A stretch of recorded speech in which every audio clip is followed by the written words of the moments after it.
Welcome to Hey everybody. Girlfriendship. Hi. Welcome to Girlfriendship. Hey, fabulous people. I'm Patricia Cage. And I'm LaFern Cusack. We've got a treat for you. We have the amazing author of Better You, Better Friends by Glenda D. Shaw in the house today. And she's Yay, a hi. dear friend of mine. And when she wrote this book, I was like, we have to share this book with people and let them know about it. And so we wanted to talk about the dynamic of my friendship with LaFern, since we have a new friendship. Our friendship, we're new friends. We've only been friends for like a whopping 5 years, but so we're like new besties in town. And so we're building this sisterhood. But with today's guest here, she's the perfect, addition to this conversation. So we're welcoming you, Glenda. You have Thank you. you have like what over 2 decades of experience as a talk show, a radio producer in LA, New York. And so, you're here to drop us some friendship wisdom. And so from your book, Better You, Better Friend, we're getting ready for some enlightening conversation about friendships. Yeah, welcome, Glenda. Thank you so excited to have much, you. LaFern. Thank you so much, Patricia, my friend for many decades. Yes, yes. You knew me when I was young. You knew me when I was young. No, I'm still young. So yeah, young at heart. We're both still young. We're still young. yes, Yeah. But we're going to give you a little of our girlfriendship history so then you can kind of share your wisdom with us okay. and help us grow as we're, becoming even tighter and closer as friends. So my girlfriendship history is, you know, I'm a twin to a boy, and I think becoming a twin, I think that made it hard for me to make friends. And I noticed that throughout my childhood, I would have like only one. I had like one childhood friend. I had one friend in college, but I was such a social butterfly. I was kind of like friends with everybody, but I just never had. I made lots of friends through work, but I never had that one girlfriend I call every day, or I had them through the decades of my life. I never had that. I really yearned for that. I said, so what about you, LaFern? Well, I had a lot of friends. Like I still keep in contact with friends from elementary school and high school, all of that, college. And it's on a regular basis. I felt that I really needed those type of relationships because I don't know. I just like to keep in contact with people. But now I'm being more intentional about who I give my energy to. So I'm real strategic in who does not take my energy, who provides me life and joy and love and respects me, and that I don't have to alter what I need to say around them.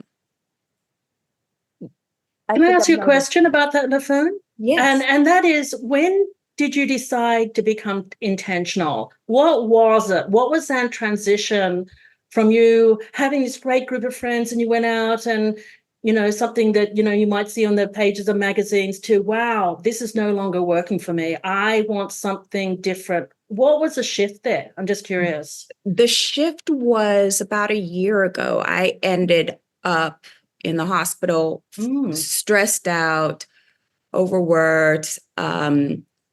My energy was going in a whole bunch of different areas. And I had to sit down and reevaluate, well, what am I doing? Wow. What am I doing that is not working for me? How can I stand up for myself and bring back my energy, bring back my love for life, bring back who I am? And I realized that I just was spreading myself too thin.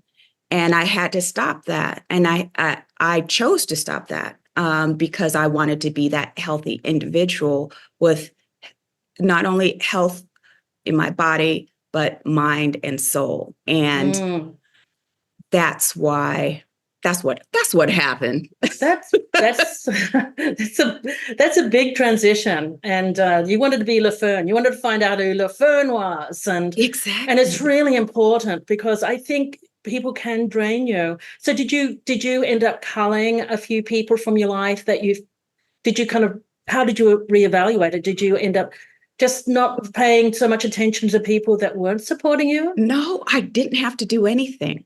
Wow. I did not have to do anything. The people that are in my life now are here. And the people that were draining me, they're gone. I didn't have to do anything. I think I needed to change myself spiritually. And I feel that when you radiate at a certain level, you bring in who you need, and the others will. It's not like I had to push anyone out, but they just naturally dropped off. Yeah, that's amazing when that happens. So based on your book, Glenda, what is a friend? How would you define the word friend? Well, a friend is a stranger you learn to love. And it is a person that is, I think, very important relationships, clearly because I wrote a book.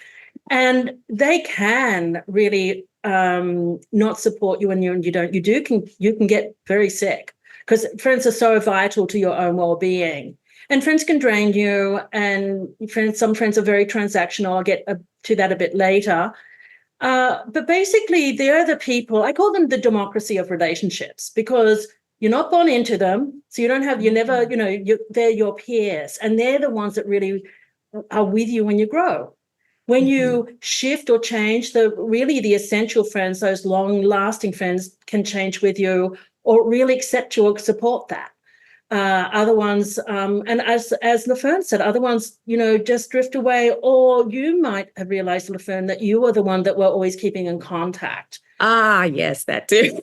Yes. And so once you stop, I have friends like that too. If I don't contact them, they don't contact me. And those friends aren't in my life very much anymore either. The people that pick up the phone and call, or the people say, how are you? Where are you? I'll come visit you in hospital. What do you need? And I think what we don't realize in friendship is that these challenges that we have in our lives or with friendships really show the people that show up for you. And we don't know. I had a friend with a very similar situation, LaFern, where she went to a hospital, and she was wondering why a friend that she'd known for years didn't support her. And I said to my friend, have you ever had a challenge before? And she thought a few minutes, and she thought, no, I don't think we ever had. We'd worked together, but we were always kind of unified at the job. And I don't think we've ever had a big challenge. And when a big challenge came up in my life, she wasn't there for me.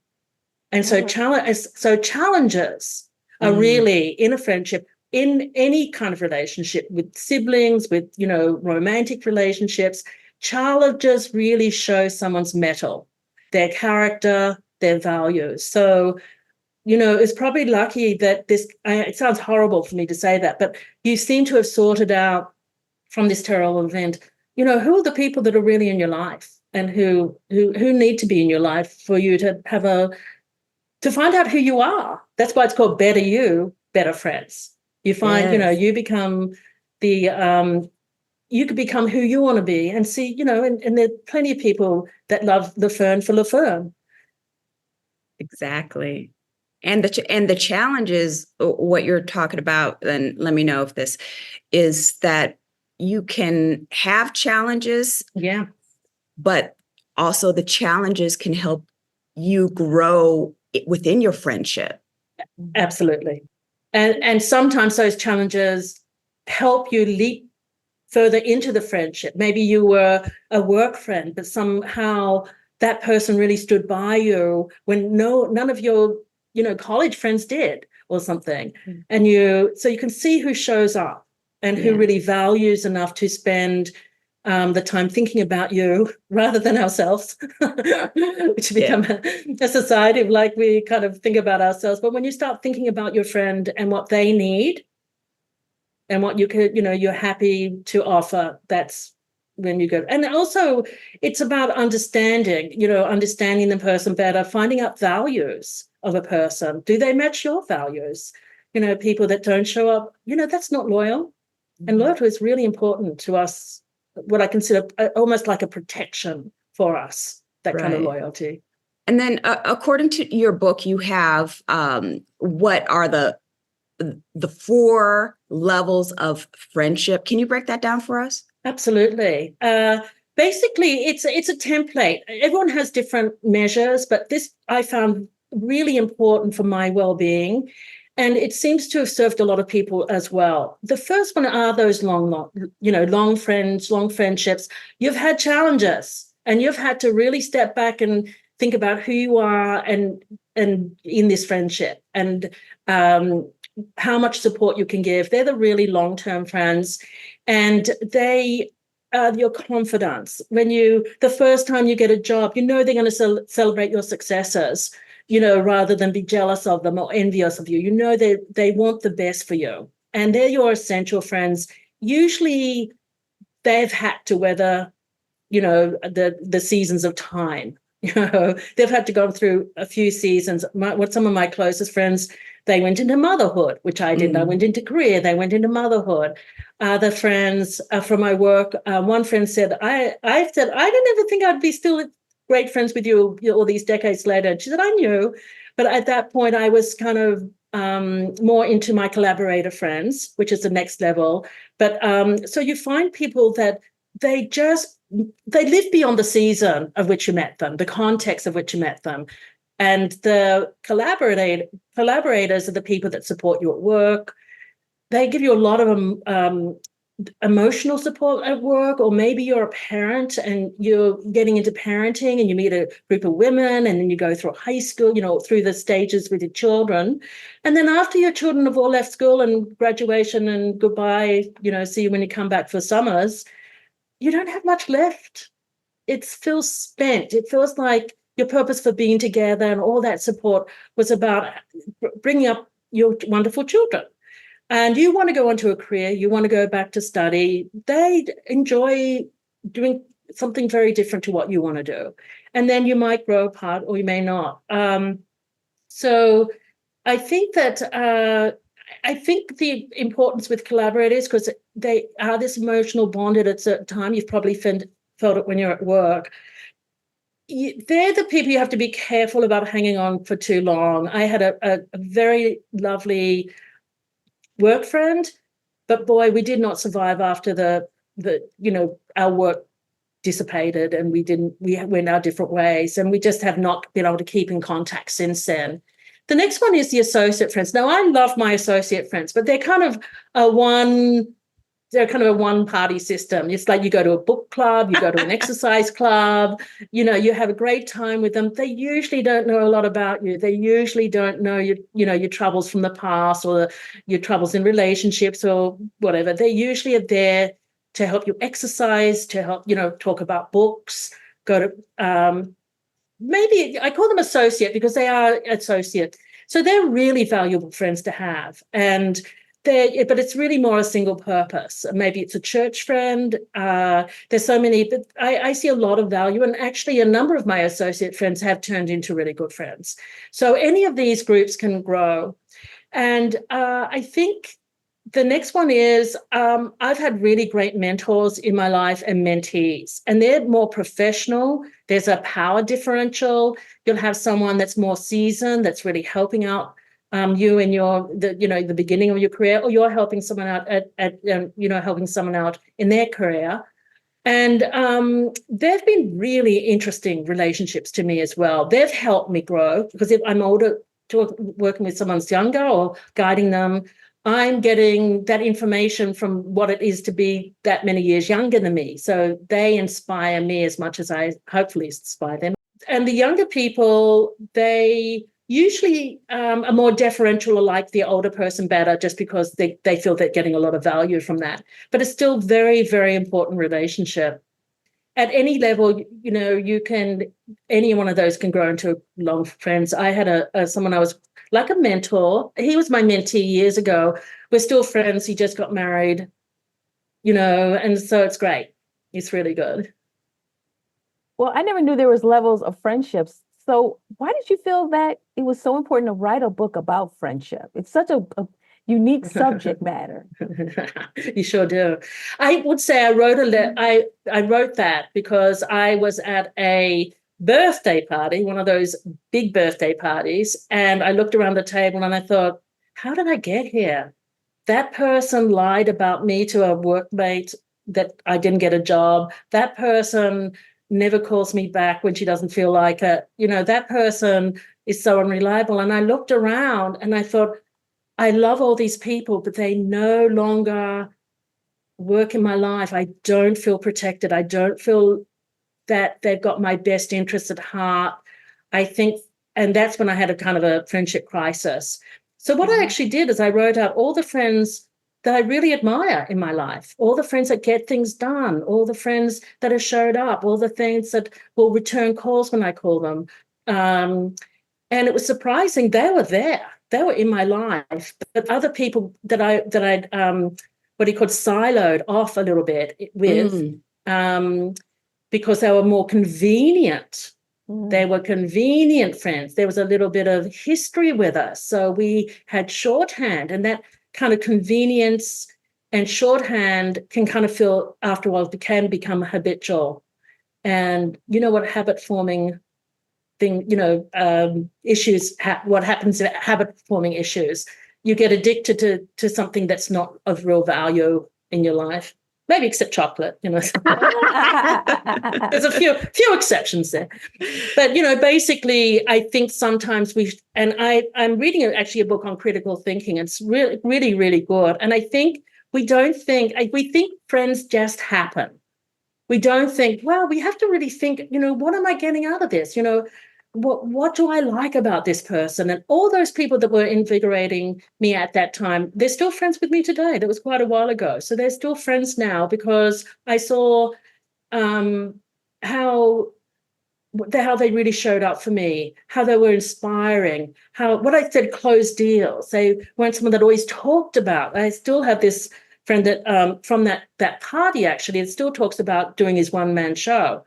And that was a long time ago. So they were people that, just like me, just like getting things done. Is there ever a time where we have to say that this can't go on anymore? Like, do you have those breaking points? Like we can't have a friendship anymore. Absolutely. But what I do say, I'm just going to preface this first and I'll go into it.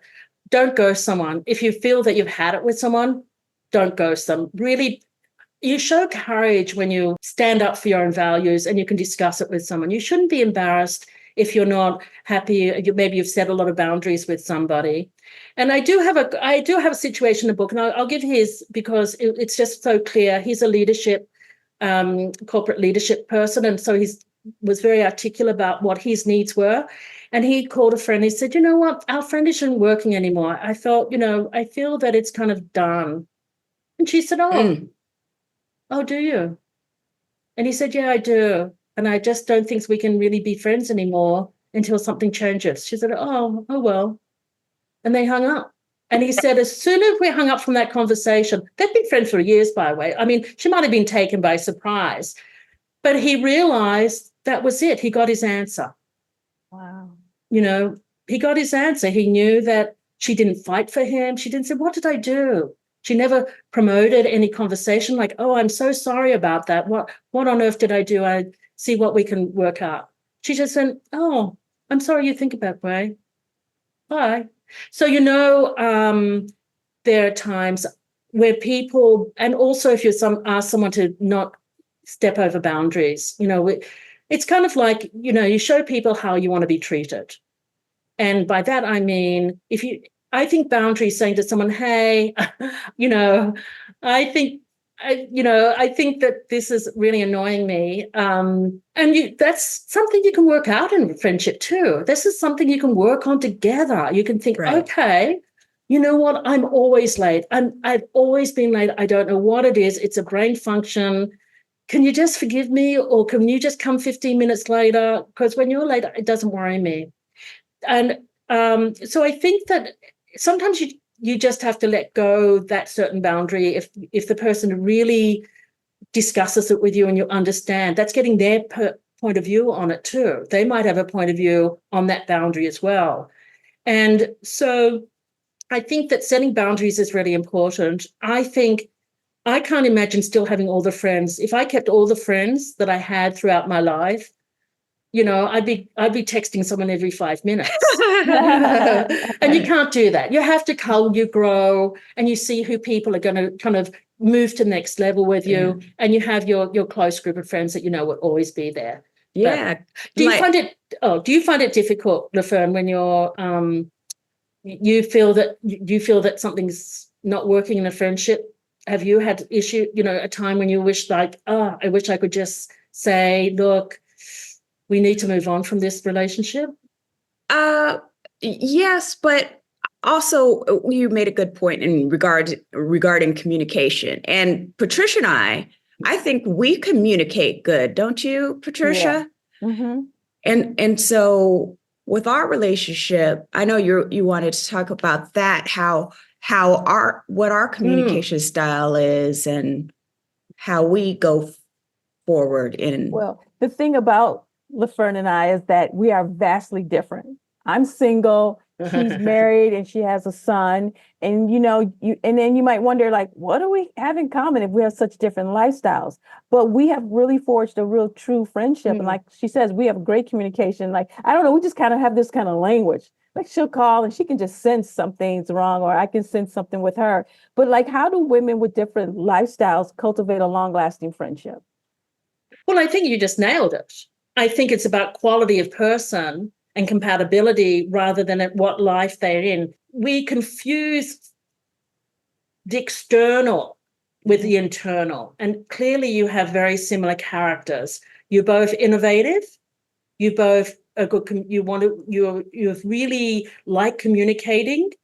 You've probably communicated things that are unpleasant about yourself or maybe within you or whatever. So I think that you're finding someone who's in the same compatibility level in terms of core values.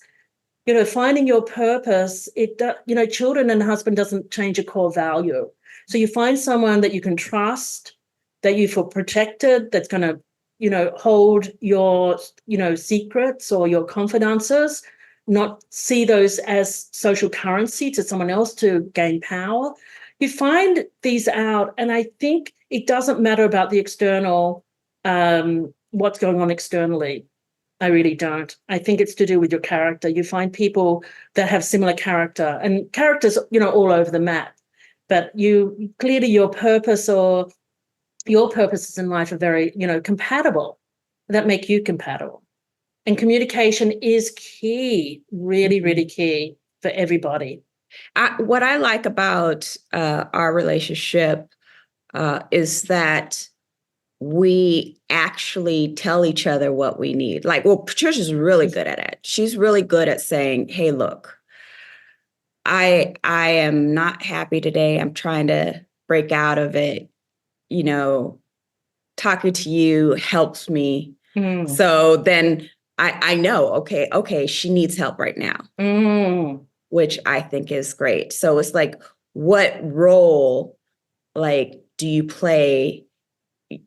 Like, what role do we play in each other's life? Right, Patricia? Do you think that, Trisha?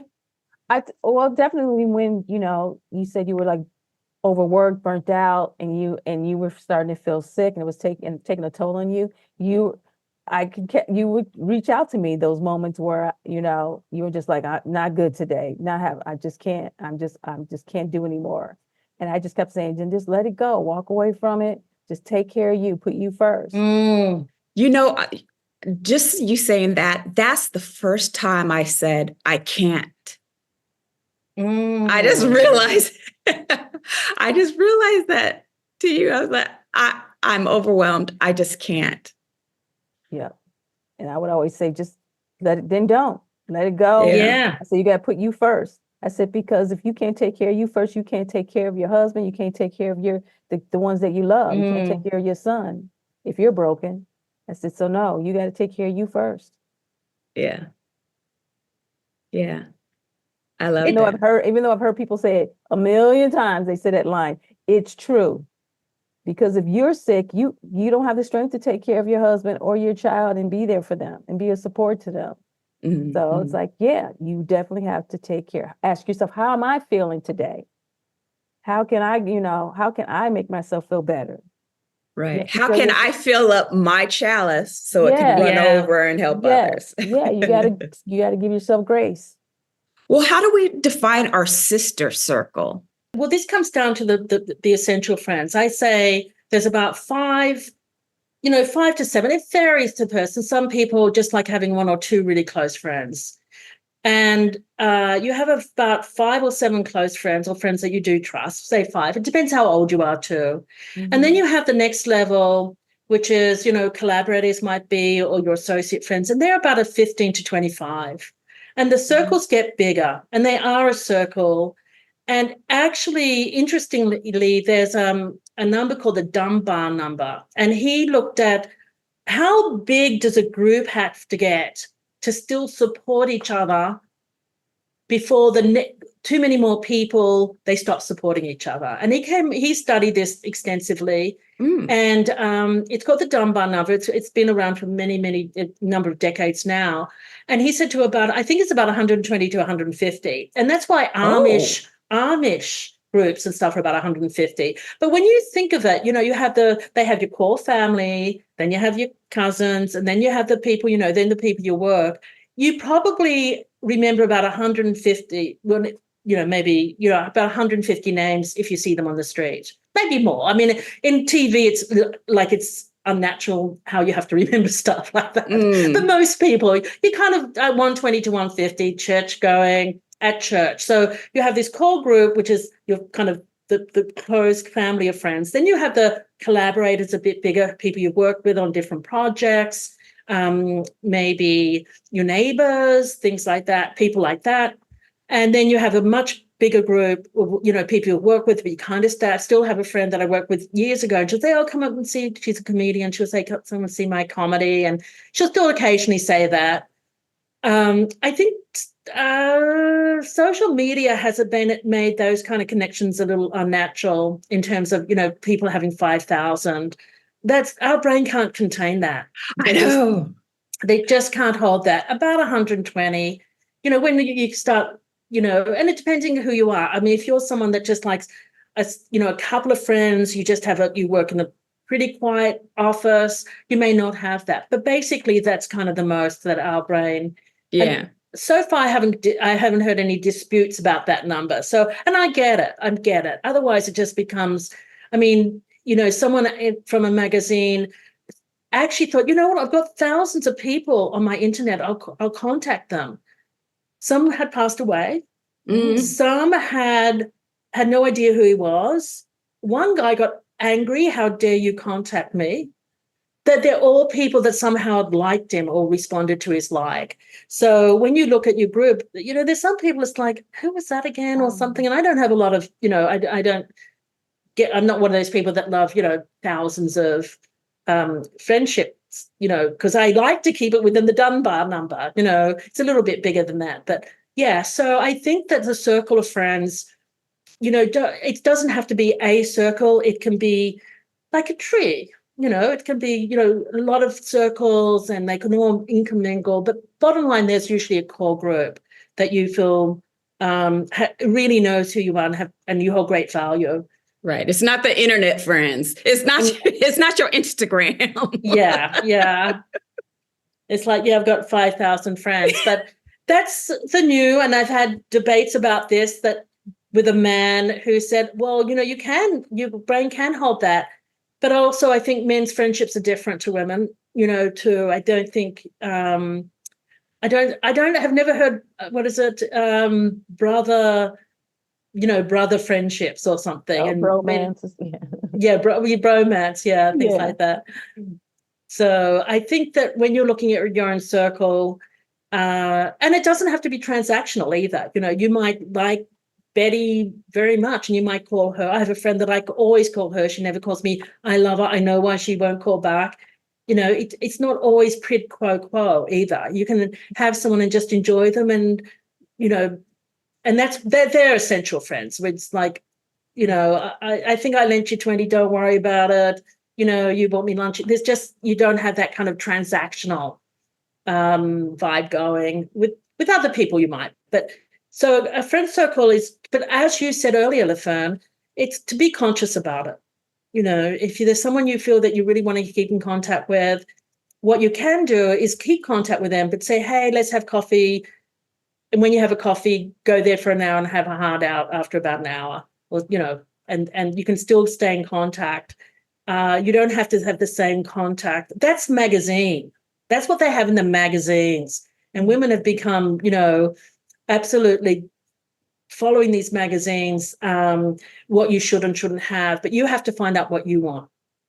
And that's what I think you're finding out together, what you're looking for in friends, and you're pursuing it. And you seem to be well adjusted. But there's still a group of women out there who struggle to find their tribe, for various reasons, if they've been hurt before, or they just find it difficult to meet like-minded people. Why do boundaries show a real test of friendship? Gee, I think that I go back to this kind of critical thinking and thinking what your needs are, thinking about, sometimes you have a friend and you may not have been struggled with them, but you haven't really found out their point of view. Friendships, boundaries are very important because they show you, how someone responds to when you say, hey, could you just call me a little bit more than you have been? Or that's a kind of more trivial one. But sometimes those little trivial boundaries, I find, tell you more about the person than the bigger ones. So, just about paying attention to your life and what your needs are and what you're looking for. And boundaries are a way, really, as I said earlier, to show people how to treat you. And you can go from the smaller boundaries, like, what I'm picking up the tab a lot with the food. What I would say about that, when you're doing that kind of, picking up, I would prefer if people said, I picked up the last 5 dinners that we've had. Would you mind just, sharing, even going Dutch on this or something like that, rather than I always pick up the tablet, the tab or something like that. I think that those broad general statements are not helpful when you're communicating with someone about a boundary. Be very clear. The last, 3 times we were going to go to a business meeting, you got there, kind of late. What can we do to fix this? Always be part of the solution too. Yeah. That's really important. I think it's, they may not even know they're doing it. Often, we kind of get biased in the way we think. We think that it's not a problem if someone's a few minutes late, whereas it might bother your friend. So I think really it's those boundaries, again, set the tone for talking about it. It's not that you're a bad person. It's this, bring it up, say that this is, I feel that, when you come late, I'm not respected, or you're not managing your time. What is it? How can we work on this? And as I said earlier, maybe the person says, look, I'm always late. I've been late, talk to my parents. And you say, okay, I won't be so judgy. Sometimes we're very judgy, what? So it goes back to better you. There's a, better you. And sometimes you just need to let stuff go. When it becomes a habit that you really, really don't like, address it. But, I don't know. Sometimes I think we get very... in our head, right? In our head, exactly. And you don't know what's happening on the other end to that other person. So you could be sitting here being all angry and stuff. Yes. And you don't know, you're just creating these scenarios that don't work anything. Who said, I forgot, it's like half the things, the worst things have never happened. 2 hours later. I have lived through many calamities in my life, and some of them have actually happened. We love writing fiction. We love writing fiction when we feel dissed, ascribing. But Glenda, when do you realize a relationship has run its course? Enough is enough. And, do those friendships happen more often? Or just people just ignore them and they fade away, or they actually just end it, and say... Well, I think you can do all of the above. I think there's a natural, sometimes I've certainly had friends that just filtered out. We kind of call once every other month, and then it just filters out naturally. It's told you it's had its way out. It's kind of both of you mutually realized you've moved on, and and sometimes, I've meet people after that, and it's great connecting with them again. Other times, as I said earlier, sometimes you do need to sit down and say, this is, again, my thing, do not ghost. But you know what? It's just, I call it hibernate. You can hibernate a friendship for a while too.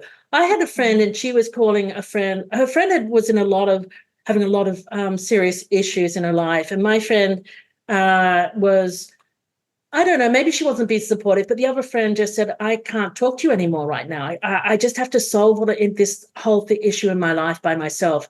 My friend was really put out by it. And I said, just write her a nice email saying, thank you so much for your communication. I really am so sorry you're going through that. When you're ready to come back to me or contact, I'll leave it up to you. But no, I'm here, and I'm sending you lots of love and many blessings. And no, I love you. And just go into hibernation for a while. Sometimes people can't talk because they don't even know what they can say. And sometimes they don't want to voice what they feel because they haven't worked it out within themselves. So I think friendship hibernation is fine to say, hey, let's just chill for a little while, nothing to do with, I've just got so much on my plate. I just can't talk to many people anymore. And I think that's reasonable. And then there's other people that you just say, this isn't working for me, like the guy did. And if they fight for it, wow, that's nice. If they say, look, this means so much to me, I really want to, let's rediscuss this. Let's have a little time out and then come back and have a lunch or something and talk about it. Mm-hmm. So it really is all over the map. I think it's your style. I think it's your friend's style. Mm-hmm.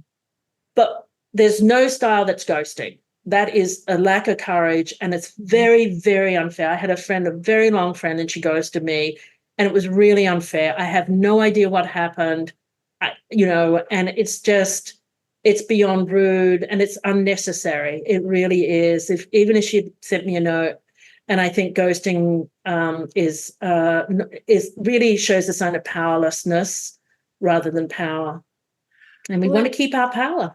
Yeah, right. Most definitely. And we want to treat people the way they treat us. Right. Be kind, non-judgy, inspire people to be better than better selves. Appreciate your friends for who they are, because we all, as Laverne was saying, we all have these kind of scripts going on in our head. And yes, yeah. So just appreciate the people. I mean, I've got this. There's billions. How many billion people are there in the world? 7, 8 billion. I think it just got to 8 billion. Yeah. Why are we all sitting in Lauren, Erica, Patricia, Laverne? Yeah. Out of all the people in the world today, we could be talking to. And I'm so happy that we're talking to you. Yeah. Glenda, your book, again, Better You, Better Friends, has radiated with America, with the world. Thank you. Thank you. And what you have shared today is just amazing. And I know that our listeners have gotten a whole lot out of this. And you brought her to us, Patricia. Yes, I did. She said she was writing a book about friendship. I'm like, that we have to talk about. Oh, thank you so much. Where can people find you, Glenda? Where can Amazon.com, Better You, Better Friends, or you can go to my website, GlendaDShaw.com, and you can buy it through that will send you to Amazon. Yeah. So, and I would say that you don't have to read it from front to beginning, from front to back. You can find out, someone's, there's some issues in a relationship. Look at the boundaries. Look at the boundary chapters on setting boundaries. If you don't know how to communicate, there's follow-up questions, how to ask questions, how to listen. We've forgotten how to listen. Everyone's forgotten how to listen. We're so in our heads. Yes. There's a whole scientific research on listening now that a lot of people are becoming more aware about. So you don't have to read it from beginning to end. I would suggest if you're having issues with a friend, go to the listening section. Maybe it's you're not listening to them. And, so it's supposed to be really helpful in many areas of the friendship life. Oh, thank you, Glenda. I love it. Good. Communication. Communicate. Please, such a and breathe, blast. and breathe between the communication. Well, thank you, LaFern. Thank you, Patricia. It's Thank been you so wonderful much. being here. It's been a blast, and I know our listeners have enjoyed this just as much as we have. Thank you all for joining us here on Girlfriendship. Yes, Remember to yes, subscribe and share. And we'll see you next time. See you next time. Bye. Bye. The Girlfriend Experience is brought to you by Inferno Productions, hosted by LaFern Busak and Patricia Cage. Executive produced by Ulani Gray and Erica McCartan, and produced by Lauren Bond. Thanks for joining in the Ultimate Girlfriend Fest.